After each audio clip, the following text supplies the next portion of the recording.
سب سے پہلی بات، رمضان المبارک کے روزوں کا تتمہ شوال المکرم کے روزے ہیں۔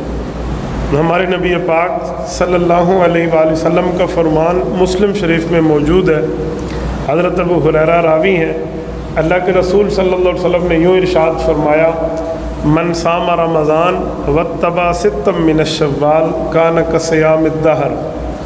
فرمایا جو بندہ رمضان المبارک کے روزے رکھے اور پھر اس کے بعد شوال میں 6 روزے رکھ لے، یعنی عید والے مہینے میں، تو اس آدمی کو پورے سال کے روزوں کا ثواب ملے گا۔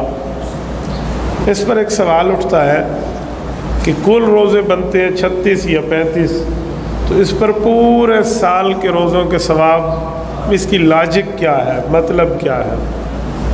اس کی لاجک اور مطلب بہت آسان ہے۔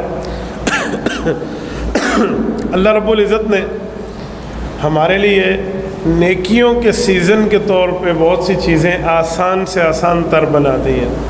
قرآن کریم میں ہے، من جاء بالحسنہ فلہ عشر امثالہا، ایک نیکی کا بدلہ 10 گنا ہے۔ یعنی کوئی بندہ اگر 1 روپے اللہ کے راستے پہ خرچ کرے تو اس کو 10 روپے کا ثواب ہے۔ 1 روزہ رکھے تو 10 روزوں کا ثواب ہے، 2 روزے رکھے تو 20 کا۔ یہ قرآن کریم کا اصول ہے، یہ اللہ کی طرف سے ایک سخاوت کی انتہا ہے۔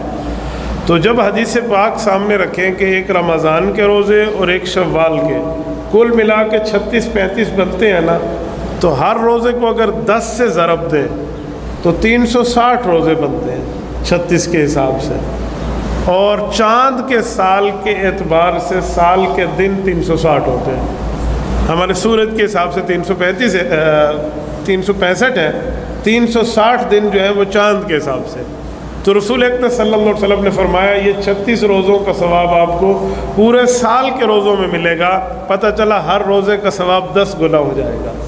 تو اسی لیے رمضان کے روزے بھی ہوں اور شوال کے روزے بھی ہوں۔ رمضان کے روزے تو اسپیسیفک ڈیز ہیں، متعین دن ہیں، ان میں رکھنا ہے اور مسلسل رکھنے ہیں۔ شوال میں یہ ترتیب نہیں ہے، شوال کے کسی دن میں روزہ رکھ لیں، عید کے دوسرے دن سے شروع کر لیں، آپ کی مرضی، چاہے آخری 6 دنوں میں رکھیں، آپ کی مرضی، چاہے وقفاً رکھیں، علیحدہ 1-1 4-4 3-3 روزے چھوڑ کے رکھیں، پھر بھی آپ کی مرضی، اس پر کوئی وہ نہیں ہے۔ اور اگر کوئی بندہ رمضان کے بعد شوال کے روزوں کی نیت کرتا ہے 6 کی، اور وہ نہیں رکھ سکتا، بیمار ہو جاتا ہے، وہ 1-2 رکھتا ہے، باقی نہیں رکھ سکتا، تو اس کے اوپر کوئی قضا اور کفارہ بھی نہیں آتا کہ تجھے بعد میں قضا کرنا پڑے گا، کیونکہ منت تو اس نے کوئی مانی نہیں ہے، اس نے تو صرف ارادہ کیا ہے۔ ارادے پہ نیکی تو اس کو مل گئی ہے، لیکن اس ارادے کے اوپر ضروری نہیں ہے کہ اس پر کوئی قضا اور کفارہ ہو۔ تو لہٰذا یہ روزوں کا اہتمام بھی ہونا چاہیے۔